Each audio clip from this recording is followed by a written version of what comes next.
back to Built by Bailey's. Okay, so we are nearing the end of the Nook shipping container build, and in this episode, we're putting all the pretty things in, and we're getting close to the end. As I said, we are starting to do all the millwork.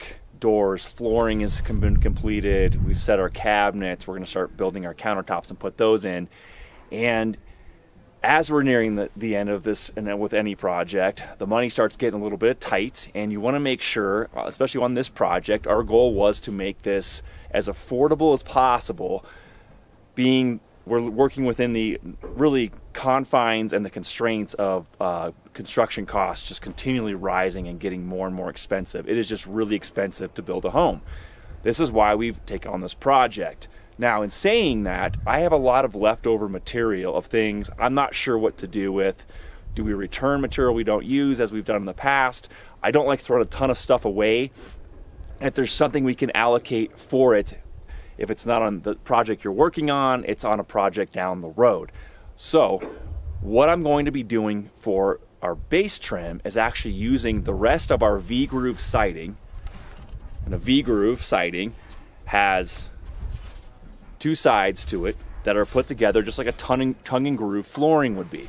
Okay, we use that on the exterior of our bump outs, and I have a lot of this left over, and I wanted to use it for something else. We have a couple different things we're going to use it for. One possibly being some backsplash in the kitchen. Like I said, the other one is going to be the base trim. It's going to fit in perfectly with the theme of the rest of the architecture going on in this home, as you guys are going to see. And it's going to be basically a square base that I can actually make from this V-groove siding. And so what I'm actually going to do is I'm going to rip off the tongue. I'm going to rip off the back end of this groove so I have a nice square piece of material to work with that we're going to run throughout the house. So once I cut this down, I'm actually going to run through my planer and take off the primer, because we're not going to actually have the base painted. We're going to have it stained to go with the plywood walls that we've done in birch inside, and you guys will see that here in a second. So we're going to go ahead and get started on this. I'm going to go ahead and rip everything through the table saw. Both the tongue and groove is coming off, like I said. Then I'm going to run it through the planer, take off the primer.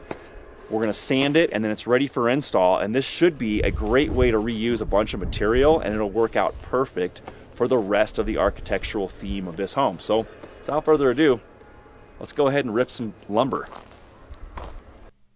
Okay, so like I said, step one was to rip off the tongue of each piece of the siding, as you see me do here. With any tool, especially a table saw, you want to make sure you're taking all proper precautions. I always wear my PPE stuff, so I've got my safety glasses, my ear protection on, and I've got my push stick ready and available to go as I'm running this tongue side through. As you can see, the fence is to my right, and the material that's being ripped off is on my left-hand side. Therefore, I'm not pinching it against the fence, and it's not kicking back on me. Keep that in mind. So went ahead and ripped all the tongues off in one pass, and then once I was done with that, I took it back to the planer after the groove was gone. And like I said, once those squared up, I took it through the planer, stripped off all the primer, and then did a quick pass with some 220 grit sandpaper with my random orbital sander, as you're seeing me doing here. And what I'm doing is I'm actually smoothing out the face of the material that we're going to have showing into the room, the face of the base. It's rhyming. And that's just going to get rid of any extra burrs from the planer and remove any extra residual primer that may have been left on it itself. And then I went ahead and sanded those edges down. So you can see here the finished product. Both the sides of those edges of the trim are sanded as well to get rid of any burrs and to just make a nice clean surface ready to accept our stain and our polyurethane. So it is going to be a good look, and I'm really happy with how it turned out. All right, guys, there you go. That's how we built our base trim. That's how you could kind of work through saving some money, or if you have some extra material. Base trim isn't all that hard to make, and even if you wanted to run some detail, we wanted to keep everything square in this build. If you wanted to run some detail, you could get out your router. You could pick out whatever detail you want to do. You could run through the router table. You could do it by hand, whatever. Create those details. You don't have to go to a big box store or order it through a milling company. you can actually get just even dimensional lumber and make your own trim, base, casing, whatever it may be.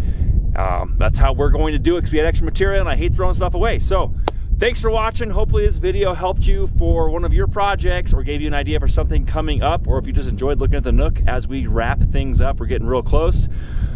If it's your first time at the channel, if you wouldn't mind hitting that subscribe button, that would be great. You can catch the rest of this playlist and anything else that we start building here in the future. And for the rest of you, if you liked the video, hit that thumbs up. Appreciate it, and until next time, guys, keep building.